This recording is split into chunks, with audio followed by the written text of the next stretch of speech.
My name is Christy Chandler. I'm the Senior Vice President of Admissions and Communications. We had a student a couple years back who, when he and his family first started the admissions process, he really was not on board and was quite articulate in saying that he was basically here because his mom had been pressuring to come and to check it out.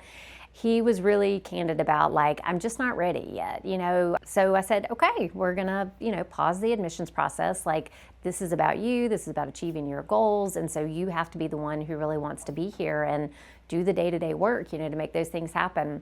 Maybe a month or two later, he gave me a call and was like, okay, I think I'm ready to come and do the week visit. I'm at least, I don't know if I'm fully on board yet, but I'm at least willing to do the week visit. He came, and by the end of the visit, he really had just clicked with the other students in the program, and I think really had a sense of the opportunity this would afford him to gain more independence in a lot of areas, been living on his own and pursuing some of his college goals. So he was accepted and he entered the ASAP program. He became a student ambassador for us. He had multiple internships that were in line with his career goal and was actively taking coursework towards a certificate in the area that he needed to pursue that as a full-time career, and just talked so openly about what a tremendous experience that the program had been for him and how thankful he was to have had that experience. And very sweetly gave me a little shout out in his graduation video about that. But I was just so proud of him, so proud of him for advocating for what he needed and, being willing to take the process at his speed. It was really great.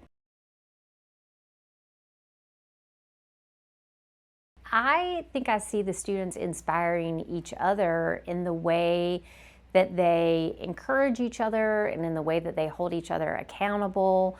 Also in the way that they meet each other where they are and then kind of gradually help each other grow along the way.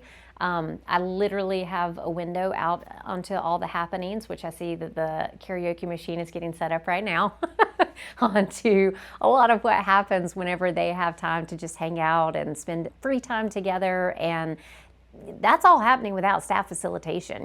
That's happening from those genuine adult relationships that are being formed in those friendships. And it's fantastic. And I think that's what inspires me. I think the other thing that inspires me too about the adults that we work with is we hold them to pretty high standards. They're cooking meals from scratch every night. They're making their grocery list. They're going to the grocery store.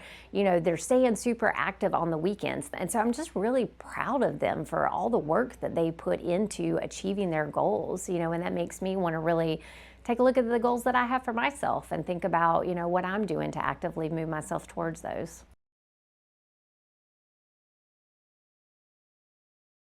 It's just a great place to be. When I first started out after college, I really wanted to work in a place that had an impact on the underdog, and that helped give a voice to folks who maybe voices didn't always get heard.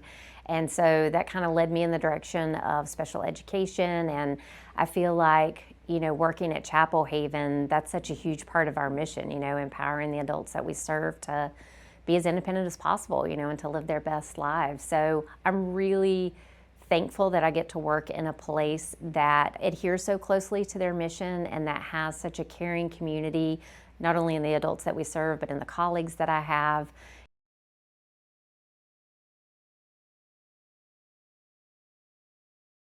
I would suggest they start early. Whenever your child is in middle school, have them start taking on some responsibilities at home. Have them get themselves up in the morning with their alarm clock. On the weekends, start having them learn how to make a sandwich or make a simple breakfast. Because the more you can start instilling those skills in them now, the smoother that transition into adulthood is going to be. Also things like going to summer camp, and learning to be away from the family and how to take direction from other adults and how to interact in a community. Just practically, like, start putting together a little portfolio, know where your documents are, know where your individualized education plans are and your evaluations. Talk to the families, that are engaged in the program, because they're going to be able to give you those firsthand experiences. Sometimes I think it's actually a scarier transition for the families than it is for the students. A lot of times the students are like, let's go. Not always, but a lot of times. You really want to be in good communication with the students, teachers, their case manager, their staff, and as much as possible when you're getting those calls saying this happened and this happened, asking them, did you talk with staff about that already? And if not, really redirecting them and empowering them to start advocating for their needs rather than a parent picking up the phone and calling staff and saying, hey, this happened. I think also encouraging the student, like, you got this. We know you can do this. You know you can do this. You did an awesome job on your visit. We're going to be here to support you, but you got this. So one of the great things at Chapel Haven is the staff longevity. And the other piece I think that helps to make that possible is Chapel Haven does a really great job of training people in their different responsibilities, teaching them how to be leaders, and then promoting from within. So most of the folks that are on our management and senior management teams started out as direct care staff, so we've walked in those shoes. Chapel Haven is unique in that we are both a short-term transition program as well as a long-term supported graduate community. So we're a place where you can come and develop those skills, but we're also a place where you can continue living out everything that you've learned for as long as you want. We are unique in that we serve a community of adults anywhere between the ages of 18 and 72 right now. And I think we're also really unique in particular in our ASAP program and how we approach the social communication curriculum. That's really crucial to helping the adults understand all the expectations that are out there in the adult world and to grow in their understanding and their confidence in how to navigate those successfully. Actually, though, that is another unique thing that we have at Chapel Haven is we've pioneered a new program so that adults who are in their 40s or 50s who've maybe had a transition program a long time ago when they were younger, maybe they've been living independently, maybe they've been living back at mom and dad's, but they're looking for a way to join a long-term community. We have established the Catch program to serve as a pathway for them to come in, build some relationships, get acclimated to our community here, and then to be able to transition into that graduate community for the long term. So we're really excited to have that as a new option.